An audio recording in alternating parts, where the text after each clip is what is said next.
Halo, di TikTokku ada pertanyaan tentang gimana sih caranya mesin edisi ini ngeluarin duit gitu ya. Keluar duitnya dari mana? Kan ini nggak ada berangkasnya ya. Nah, yang kedua juga termasuk banyak pertanyaan keuntungan dari bisnis mini ATM tuh dari mana gitu. Dia minta dijelasin. Oke, aku jawab saat yang pertama ya.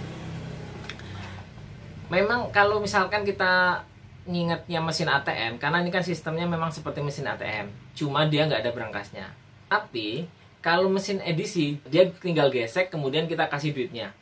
Jadi gini bro, kalau kamu jadi agen bank, mau itu Briling, Mandiri, BCA, atau BNI dan sebagainya, nomor rekening kamu sebagai agen itu dimasukkan di alat ini, di mesin edisi ini. Kalau ada orang gesek nih, tarik tunai, otomatis saldo orang tersebut itu masuk ke rekening kamu.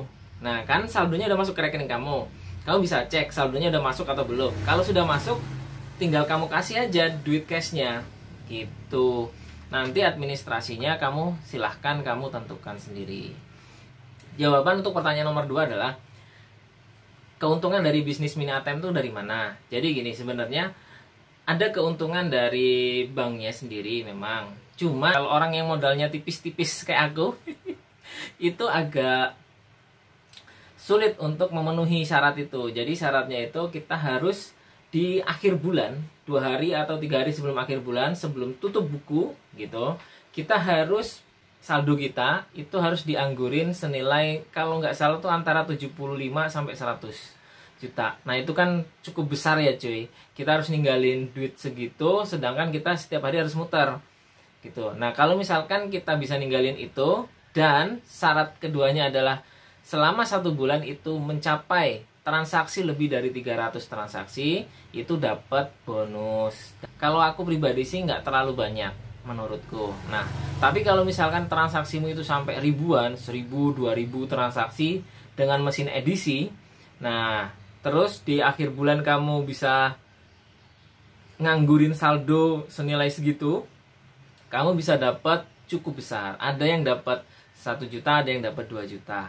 Kalau dengar dari berbagai informasi sih seperti itu. Kalau aku pribadi, aku belum pernah ngerasain duit segitu ya.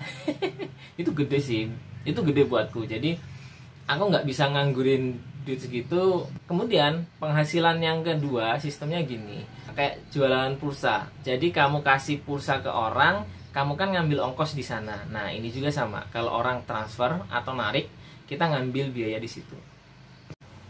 Biasanya sih kalau aku dengan teman-temanku itu hitungannya per 1 jutanya berapa gitu ya. Nah gimana nentuinnya itu beda-beda ya, setiap orang beda-beda. Aku nggak mau nyebutin tarifku berapa karena mulai 1 Juni 2021 ini ada peraturan baru ya kan, yang kita bisa lihat di berita kalau transaksi cek saldo ataupun transfer itu kena charge biaya. Nah itu mau nggak mau aku pribadi harus menaikkan tarifnya gitu daripada rugi. Karena kita pun ada potongan coy. Kayak misalkan aku kan agen bank Mandiri, jadi aku kalau mau transfer ke BCA, BTN, atau ke BTP atau ke bank lainnya selain ke bank Mandiri, itu kan udah kena potongan 6.500 gitu per transaksi. Jadi mau nggak mau kita ngasih selisihnya lebih dari situ. Keuntungannya diambil dari situ.